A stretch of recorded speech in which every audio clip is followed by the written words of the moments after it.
योग के प्राचीनतम ज्ञान को आप सभी जिज्ञासुओं तक अग्रेषित करने के इस प्रयास सनातन हठ योग में आप सभी का स्वागत है। कई बार मुझे प्रश्न प्राप्त होते हैं कि हम अभ्यास करते हैं, अभ्यास करने के बाद हमें नींद आती है, हमें आलस आता है, हमें अच्छा अनुभव नहीं होता कई बार। तो ऐसा क्यों हो रहा है? मैं आपसे पहले भी बता चुका हूं कि अभ्यास के बाद हम ऊर्जा को संग्रहित करते हैं, ना कि हम ऊर्जा को व्यय कर रहे हैं। उस ऊर्जा का प्रयोग कई बार हम अपने शरीर को बेहतर बनाने के लिए, पुष्ट करने के लिए, बल के वर्धन के लिए करते हैं। कई बार हम कोई समस्या होती है तो उसे हील करने के लिए, और योगी उस ऊर्जा का प्रयोग करके आध्यात्मिक लाभ प्राप्त करता है। तो इस प्रकार से हम ऊर्जा को संग्रहित करके उसका अलग अलग कार्यों में प्रयोग करते हैं। अगर ऊर्जा सही से संग्रहित नहीं हो पाती है या फिर आपको आलस आता है तो समझ लें कि आपने प्राण का ठीक से प्रयोग नहीं किया है। प्राण ही है जो हमारे शरीर में ऊर्जा प्रदान करता है। अगर बल का वर्धन भी करना है, जो कि आज का हमारा विषय है, शरीर को पुष्ट करना है, शरीर को ताकतवर बनाना है, तो उसके लिए भी आपको अपनी मसल्स को अच्छा बनाना पड़ेगा। और मसल्स तभी बेहतर रहती हैं जब उनका ठीक से प्रयोग किया जाएगा। अगर उनको निष्क्रिय छोड़ दिया जाएगा तो वो कमजोर होना शुरू हो जाएंगी। तो अभ्यास में, योगाभ्यास में हम कुछ ऐसे अभ्यास करते हैं जिसमें कि हम सभी मसल्स का अधिकांश अपने शरीर की बहुत बेहतर तरीके से प्रयोग कर लेते हैं, जो कि आप अनुभव करेंगे जो हम आगे अभ्यास आपके साथ साझा कर रहे हैं। तो इन अभ्यासों को करना है, और सबसे पहली बात और सबसे ज्यादा सजगता रखने वाला जो विषय है वो है प्राण। अगर प्राण को योगाभ्यास से हटा दिया जाए तो एक दूसरे किसी भी व्यायाम में और योग में कोई विशेष अंतर नहीं रह जाएगा। तो प्राणों की सजगता आप रखें, और अभ्यास के बाद आप जरूर प्राणायाम करें। आसन का अभ्यास पहले कर लें और उसके बाद प्राणायाम कर लें, तो आपको विशेष लाभ प्राप्त होंगे, ऊर्जा अनुभव होगी, और यही ऊर्जा आपके शरीर में बल का वर्धन करेगी, स्ट्रेंथ को बढ़ाएगी आपकी। तो इस प्रकार से आप समझ सकते हैं और आगे के अभ्यास देख सकते हैं। आज मैं आपके साथ कुछ अभ्यास साझा कर रहा हूं जो कि निश्चित रूप से विशेष बल का वर्धन करने वाले हैं। तो सीधा हम अभ्यास के विषय में बात करते हैं। आपको दंडासन की स्थिति में इस प्रकार से आ जाना है। यहां पर आपको कुछ समय तक रुकना है। ध्यान ये रखना है कि आपको प्रत्येक आसन में कुछ ठहराव रखना है, कुछ समय तक रुकने का अभ्यास करना है। जितना भी अधिक आप रुक सके उतना रुकें। जब आपको असहज अनुभव हो या लगे कि अब नहीं रुक पा रहे हैं, तब अगले आसन में वहां से चले जाएं। तो शुरुआत कहां से करनी है? दंडासन में आने के बाद आप पर्वतासन में चले जाएं। यहां पर भी आप कुछ समय तक रुकें। यहां पर आते हुए पूरा सांस आप बाहर छोड़ देंगे।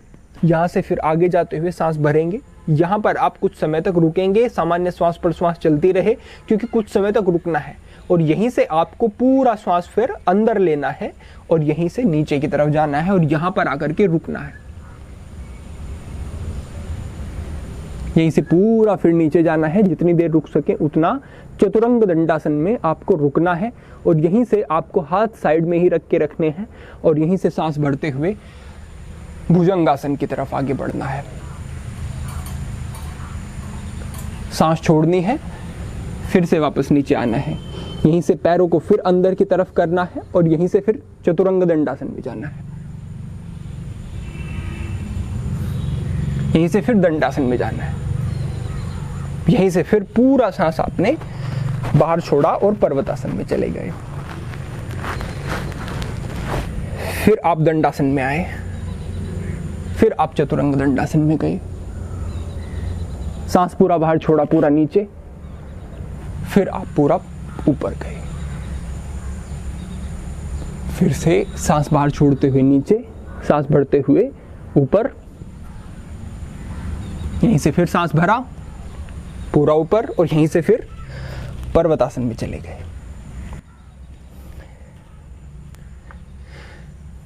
तो इस प्रकार से आपने यहां पे 4 आसनों का अभ्यास किया। सबसे पहले आपने पर्वतासन किया, फिर आपने दंडासन, उसके बाद चतुरंग दंडासन, और फिर आपने भुजंगासन का अभ्यास किया। भुजंगासन से आपकी इम्यूनिटी भी बढ़ेगी, रेस्पिरेटरी सिस्टम भी अच्छे से कार्य करेगा, फ्लेक्सिबिलिटी भी बढ़ेगी और पाचन के लिए भी बहुत अच्छा है। चतुरंग दंडासन में जैसे ही आप गए और थोड़ा आप बीच में आकर के रुकते हैं, दंडासन से मध्य में आकर के, तो इससे आपकी स्ट्रेंथ बहुत ज्यादा विकसित होने वाली है। आप इसका जब अभ्यास करके देखेंगे तो आपको अनुभव होगा कि इसके विशेष प्रभाव प्रभाव है हमारे शरीर पे।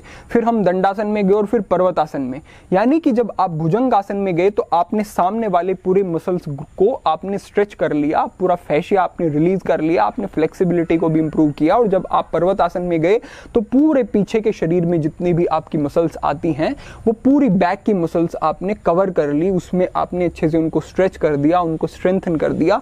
तो इससे पूरा आगे और पीछे का पूरा एक अच्छा अभ्यास हो जाएगा। और स्ट्रेंथ बढ़ाने के लिए दंडासन और चतुरंग दंडासन सर्वोत्तम अभ्यास हैं, ऐसा आप समझ लें। बस आपको ध्यान क्या रखना है कि जब आप चतुरंग दंडासन में जा रहे हैं तो कई बार एल्बोज को इस प्रकार से अंदर की तरफ ला करके और पूरे शरीर के वजन को हम कोहनियों के ऊपर ले लेते हैं, तो ऐसा नहीं करना है। आपको थोड़ा सा अंतर रखना है दोनों हाथों के मध्य में और यहां पर जाकर के इस प्रकार से रुकना है। अब बहुत नीचे ऐसे भी नहीं चले जाना है और शरीर का कोई भी अंग आपका भूमि से स्पर्श नहीं होना चाहिए, ना ही घुटने, ना ही पेट, ना ही छाती। इस प्रकार से आप ऊपर उठेंगे और यहां पर रुकेंगे। अगर यहाँ पर बहुत ज़्यादा समय तक आप नहीं रुक पा रहे हैं शुरुआत में, तो कोई चिंता का विषय नहीं है, ये अभ्यास के माध्यम से ही आप इसे बढ़ा सकते हैं। शुरू में आप 15 सेकंड ही शायद रुक पाएं, फिर कुछ 30 सेकंड रुक पाएं, और अगर आप 1 मिनट तक चतुरंग दंडासन में रुक पाएं तो ये बहुत ही उपयोगी होगा आपके लिए। आप समझ सकते हैं कि फिर जो दूसरे अभ्यास हैं जिसमें आपकी कोर स्ट्रेंथ लगती है या फिर जिसमें आपके शोल्डर और आर्म्स की स्ट्रेंथ की बात आती है, वो अभ्यास आप बहुत ही सरलता से कर लेंगे। और अगर आप दूसरे कोई अभ्यास करते हैं, दूसरे प्रकार का व्यायाम करते हैं, उसमें भी ये अभ्यास आपके लिए विशेष उपयोगी रहेगा। ध्यान यही रखना है कि पर्वत आसन में जाते हुए आपको सांस को पूरा बाहर छोड़ना है, दंडासन में आते हुए सांस को अंदर लेना है, फिर कुछ सामान्य श्वास प्रश्वास करते हुए नीचे चतुरंग दंडासन में जाते हुए भी आपको सांस को पूरा अंदर ही रखना है, फिर छोड़ते हुए नीचे जाना है और सांस को पूरा अंदर भरते हुए आपको भुजंगासन में जाना है।